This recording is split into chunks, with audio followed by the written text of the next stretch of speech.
네, 여야 의원들의 치열한 토크, 여의도 펀치 시간입니다. 원래 오늘 저희가 예고는 더불어민주당 강병훈 의원과 자유한국당 성일종 의원을 모시고 대담을 하기로 앞서서 예고를 해드렸는데 강병원 의원이 부득이한 사정으로 이 자리에 나오지 못했습니다. 지금 제 옆에는 성일종 의원만 모셨는데요. 먼저 성일종 의원 너무 바쁘신데 이 자리에 오셔갖고 제가 개인적으로도 저희 프로그램 제작진도 너무 감사합니다. 네, 감사합니다. 오늘의 첫 번째 펀치 주제부터 보고 오겠습니다.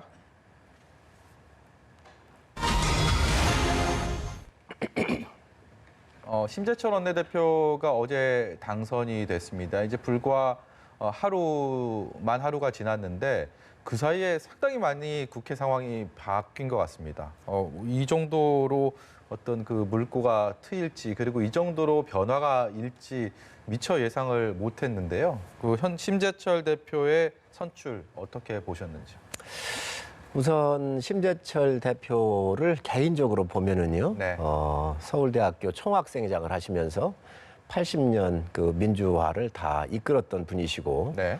또 MBC의 노조위원장을 하셨었고요. 네. 또 투옥도 되셨었고 그리고 장애인이고 호남이고 또 수도권 이런 기반을 두고 계신 분인데 5선의 국회 부의장까지 하셨습니다. 그렇죠. 예. 그래서 지금 당이 워낙 엄혹한 이런 시기에가 있기 때문에 공수처법이라든가 또 선거법이 지금 현재 대한민국의 근간을 흔들 수 있는 굉장히 중요한 법이잖아요. 예. 이런 아주 냉혹한 그런 현실 속에서 그래도 경륜과 지혜가 있는 분이 필요한 거 아닌가 하는 생각이 들어서 네. 의원들이 전략적 선택을 했다고 보여집니다. 네. 또 지금 현재 이렇게 되시고 나서 어쨌든 국회를 정상화를 시켜야 되겠다. 그래 저희 당이 민식이법을 비롯한 민생 법안을 먼저 처리하자. 그러면 우리가 필리버스터를 뒤로 하든 또 철회를 하든 하겠다라고는 새로운 또 제안을 내셨고요. 네. 그런 것들이 좀 일단 받아들여진 것 같은데 지금 또 암초에 또 걸려 있습니다. 지금 현재. 네, 암초를 말씀하셨는데요. 국회 상황은 그야말로 지금 암초들이 널려 있는 게 저희가 봐도 그런 것 같습니다. 근데 어제 심재철 원내대표가 선출이 된 이후에 오후에 또 의원총회가 있지 않았습니까? 여기서 이제 그 전에 문희상 국회의장을 만나서는 필리버스터 정국에 대한 철회를 얘기를 했다가 그 의원총회 분위기는 또 사뭇 좀 달랐다. 우리가 왜 이 카드를 접어야 되냐 이런 언론 보도들도 있었습니다. 그 안에 비공개였기 때문에 의원총회 분위기가 어땠습니까? 내용은 그겁니다. 다른 게 아니고 지금 현재 민생 법안을 다 처리하고 필리버스터를 저희가 처리할 수 있습니다. 그런데 이번 정기국회 내에 예산안을 통과를 하자 이렇게 얘기한 거 아니에요. 네. 그래서 지금 예산 심사를 국민들께서 정확하게 아셔야 되는데 예산이 내년도 예산이 513조입니다. 네. 슈퍼 예산이고 경제 성장률이 2%가 안 되는데 9.3%라고는 어마어마한 수치로 지금 예산이 증가하고 있는데 이게 60조 3천억의 빚을 내서 국가가 네. 부채를 내가지고 살림을 하는데 4+1이라고 하는 국회법 5조에 보면 교섭단체만이 할 수 있도록 되어 있습니다. 네. 그 다른 당이 교섭단체가 안 돼요. 그러니까 저희 당을 뺐고 그리고 바른당의 지상욱 간사가 정식 멤버입니다. 지상욱 간사를 빼고 지금 최이배 의원을 이렇게 넣으셨는데 네. 그래가지고 정당으로 대한신당이라는 것은 정당도 창당도 안 됐습니다. 그렇죠. 예. 이분들하고 밀실에서 나눠먹기 한 거예요. 그래서 이것을 다 시트를 마감을 해놨단 말이지요. 그래서 어제 의총에서 이게 국민의 세금을 갖다가 쓰는 일이니 국민이 몰라서 해야 되겠는가. 그러니 이것을 국민이 알 수 있도록 이거에 대한 충분한 협의가 돼줘야 우리가 필리버스터를 처리할 수 있는 거 아니냐. 예. 그래서 이거는 협상을 어차피 하게 되어 있으니까 네. 그러면 여당이 지금까지 그 예산 심사를 4+1이라고 하는 불법체에서 예산 심의했던 것을 다 내놓고 저희 당과 지상욱 간사 바른당이 함께 3당이 공이 처음으로 돌아가서 심사를 해보자. 그리고 잘못된 것은 바로 잡자. 이렇게 요청한 건데 지금 여당이 이 심사했었던 거 4+1에서 513조에서 1조 2천억을 깎았어요. 예. 이걸 깎고 지금 저희 당이나 지상욱 간사가 얘기하는 바른당의 이야기를 안 듣는 거 아닙니까? 네. 그리고 지금 현재 심사했던 자료를 내달라 그러니까 그 심사 자체를 안 내주고 있습니다. 이건 심각한 문제입니다. 예를 든다면 시험을 보러 가는데 내 편인 사람들은 다 교과서를 보게 했습니다. 충분히 검토하고 공부할 수 있는 시간을. 그리고 내가 싫은 사람은 아예 교과서도 못 보게 하고 시험을 보자고 하는 거하고 똑같아요. 네. 지금 이러한 국회적 상황이 와 있기 때문에 지금 필리버스터를 하는 거에 대해서는 지금 저희가 중지가 돼 있는 상태지요. 네. 저희가 앞서서도 말씀을 드렸지만 원래 여의도 펀치는 여야 의원들을 모셔야 되는데 오늘 강병원 더불어민주당 의원이 개인적인 사정으로 이 자리에 하지 못하셨기 때문에 자유한국당 성일종 의원을만 모시고 대담을 하고 있는 부분 여러분들께서 다시 한번 이해를 해주시기 바랍니다. 일단은 국회는 어쨌든 간에 휴전 상태를 맞았기 때문에 어제부터 오늘 예산 과정도 지금 굉장히 진통이긴 하지만 앞서서 여러 전문가분들도 결국에는 뭐 진통 끝에 여야가 합의 처리를 하지 않겠느냐 오늘 늦게라도 뭐 이런 얘기를 해서요 거기에 다행스럽게 좀 그런 결과가 나오기를 좀 바라고 있는 상황인데요. 두 번째 주제는 좀 이거 지금 상황이랑은 좀 달라질 것 같습니다. 두 번째 주제 좀 보고 오겠습니다. 시한폭탄이라는 게 이제 언제 터질지 모르는 폭탄 아닙니까? 근데 이 언제 터질지 모르지만 저희는 왠지 내일 터질 것 같습니다. 내일 임시국회가 시작하면 터질 수 있는 폭탄들이 꽤 있어 보이기 때문에 과연 이 폭탄이 얼마나 파급력을 가지고 어떤 시점에 터질지 너무 관심이 갈 수밖에 없고 우려가 되기도 합니다. 저희가 그동안 봤던 국회 좀 눈살을 찌푸리게 했던 모습들을 20대 국회 마지막 또 임시국회에서 또 보지 않을까라는 생각이 드는데요. 일단 내일 상황은 어떻게 좀 될 거라고 예상하십니까? 내일이 이제 마지막이잖아요. 정국회가 네. 마지막이니. 정국회 오늘이 마지막이고 내일 임시국회 오늘이 마지막이잖아요. 예. 내일 예측하기 전에 오늘부터 저는 좀 제대로 했으면 좋겠어요. 네.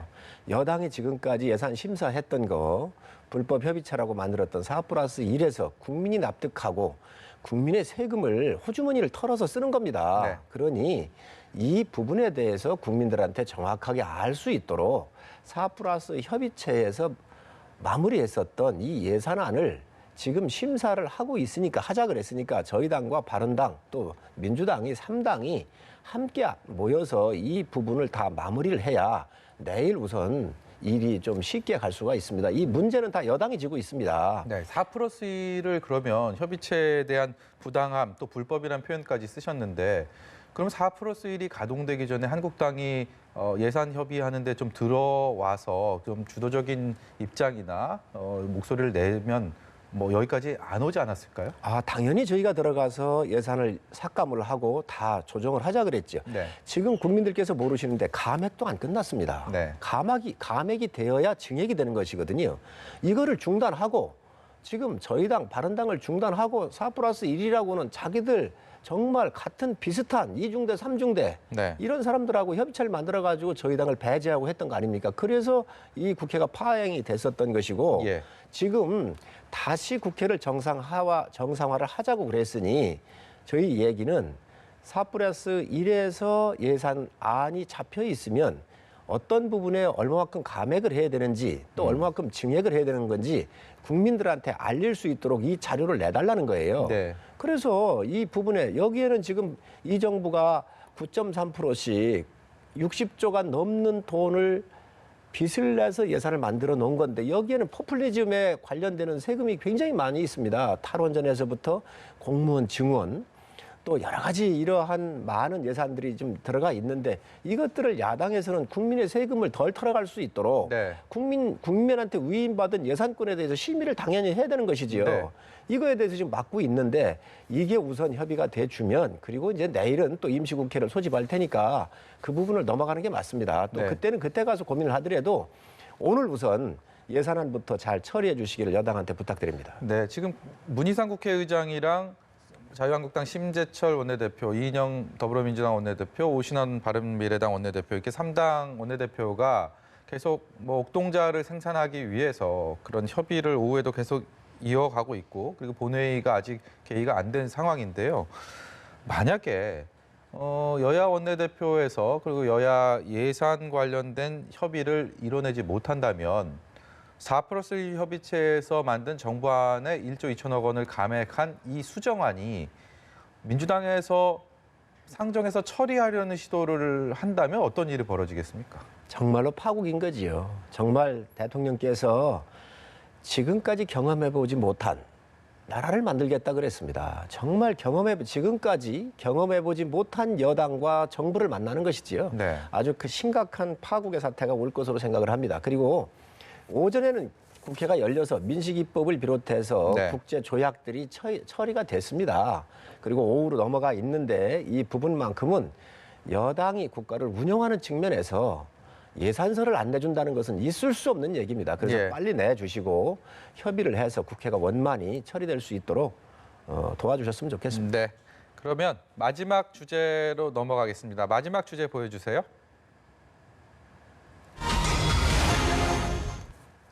네, 개전이라고 잡았습니다. 저희가 뭐 전쟁의 흐름으로 지금 이어가고 있는데요. 내일부터 이제 임시국회 본격적인 전쟁이 되지 않을까. 그야말로 선거법 개정안 그리고 공수처법, 그다음에 검경 수사권 조정 관련된 형사소송법 이 관련된 것들이 뭐 하나하나 너무나 첨예하기 때문에 지금 예상조차 어떤 타협점을 찾을지 하기가 어려운 상황입니다.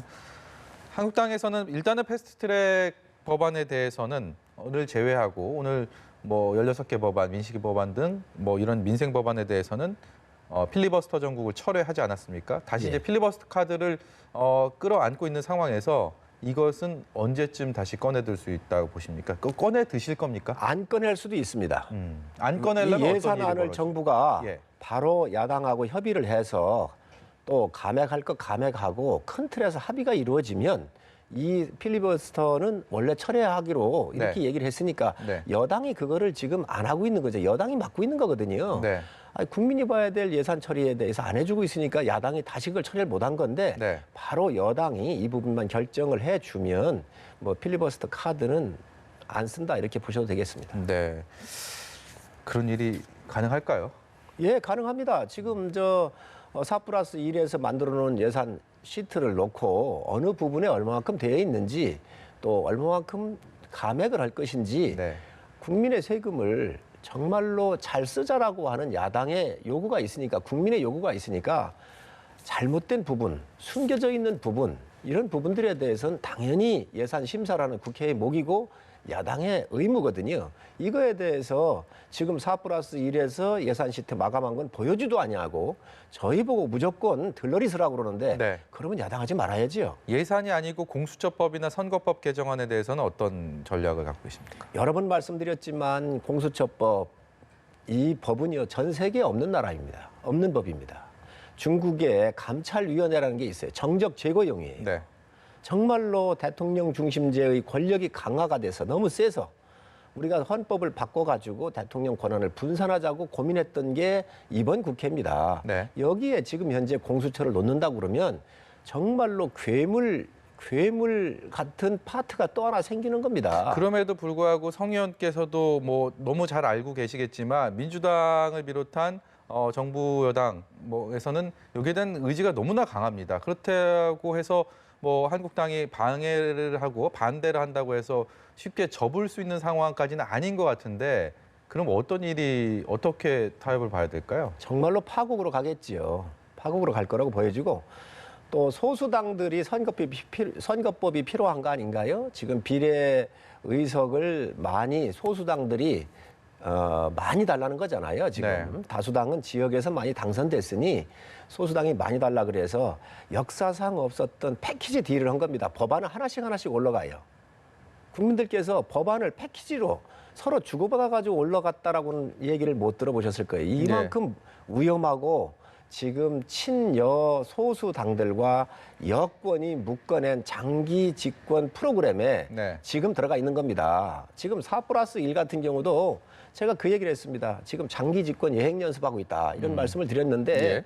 바로 이러한 상황이 앞으로 얼마든지 올 수 있는 겁니다. 그래서 이거는 정말 국가의 백년지 대계를 위해서 이게 과연 시행돼야 되는가 정말 심각한 문제가 있는 법입니다. 필리버스터 관련해서 혹시 뭐 저희가 예정된 질문은 아닌데 어느 분께서 그 정국이 시작이 되면 어느 분께서 가서 발언을 하시고 이런 것들도 내부적으로 좀 논의가 있었습니까? 원내 지도부에서 준비가 돼 있는 걸로 알고 있습니다. 아 그렇습니까? 예. 성일종 의원께서도 뭐 그런 계획이 있으셨습니까? 아닙니다. 저는 없지만 네. 이게 이제 그 의원들이 쭉 나누어서 준비해서 할 일이기 네. 때문에 그런 계획들은 원내지도부가 가지고 있습니다.